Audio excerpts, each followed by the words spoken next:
Hi అండి, అందరికీ నమస్కారం అండి. ఫ్రెండ్స్, టీటీడీ తిరుమల తిరుపతికి సంబంధించి మరొక లేటెస్ట్ అప్డేట్ అయితే వచ్చిందండి. దీనికి సంబంధించిన పూర్తి వివరాలు అయితే మన వీడియోలో తెలుసుకుందామండి. ఇక్కడ చూసుకున్నట్లయితే ఇలాంటి వారికి షాక్ ఇచ్చిన టీటీడీ మరో కొత్త రూలు ఈ రోజు నుంచి అమలు అంటూ ఇప్పుడే మనకు ఒక అప్డేట్ అయితే వచ్చిందండి. అయితే ఇందుకు సంబంధించిన పూర్తి వివరాలు అయితే మన వీడియోలో తెలుసుకుందామండి. వీడియో మాత్రం ఎక్కడ స్కిప్ చేయకుండా చూడండి ఫ్రెండ్స్, అప్పుడే మనకి పూర్తి సమాచారం అయితే తెలుస్తుంది. ఇక ముఖ్యంగా వీడియో నచ్చినట్లయితే లైక్ చేయండి ఫ్రెండ్స్. లైక్ చేయడం వల్ల మనకు తెలిసిన ఇన్ఫర్మేషన్ మరికొంతమందికి అయితే రీచ్ అవుతుంది. ఇక లేట్ చేయకుండా టాపిక్లోకి తెలిపోదాము. ఇక ప్రస్తుతం శ్రీ తిరుమల తిరుపతి దర్శనానికి భక్తులు అధిక సంఖ్యలో ఇచ్చేస్తున్నారు. రోజు రోజుకు విపరీతంగా భక్తుల రద్దీ పెరగడంతో శ్రీవారి దర్శనానికి కనీసం 20 గంటల సమయం పడుతుంది.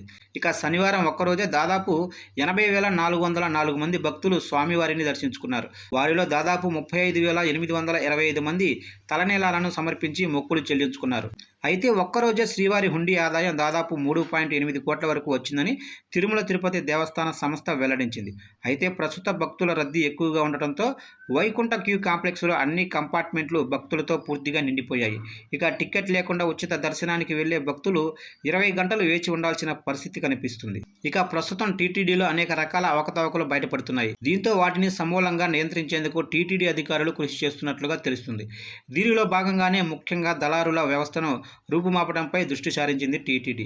అయితే శ్రీవారి దర్శనం టికెట్లు డూప్లికేషన్, నకిలీ వెబ్సైట్స్, అలాగే ఆన్లైన్ దరఖాస్తులను పక్కదారి పట్టించడం వంటి సమస్యలపై ఇటీవల టీటీడీ దృష్టి సారించి వాటిని ఎలాగైనా నియంత్రించేందుకు చర్యలు తీసుకుంటుంది. అయితే ఈ సమస్యలను నియంత్రించేందుకు ఆన్లైన్ సేవలకు ఆధార్ కార్డు అనుసంధానించడమే సరైనదని టీటీడీ నిర్ణయించుకున్నట్లుగా తెలుస్తుంది. ఇక టికెట్ల విషయంలో జరుగుతున్న మోసాలను ఆపాలంటే ఇదే ఖచ్చితమైన మార్గమని, కావున దీనిపై సాధ్యాలను పరిశీలించి నిర్ణయం తీసుకోవాల్సిందిగా టీటీడీ ఈవో శ్యామలారావు ఆదేశించారు.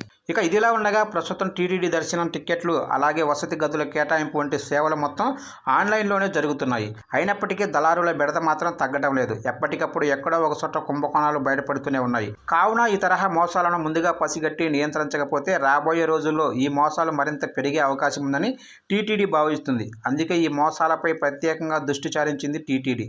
ఆధార్ లింకు ద్వారా ఈ మోసాలను నియంత్రించే ప్రయత్నం చేస్తుంది. అంటే ఆధార్ ద్వారా భక్తులను గుర్తించడం, బయోమెట్రిక్ వెరిఫికేషన్ వంటి అంశాలను తీసుకోవటం వలన మోసాలను సులువుగా నియంత్రించవచ్చని అంచనా వేస్తుంది.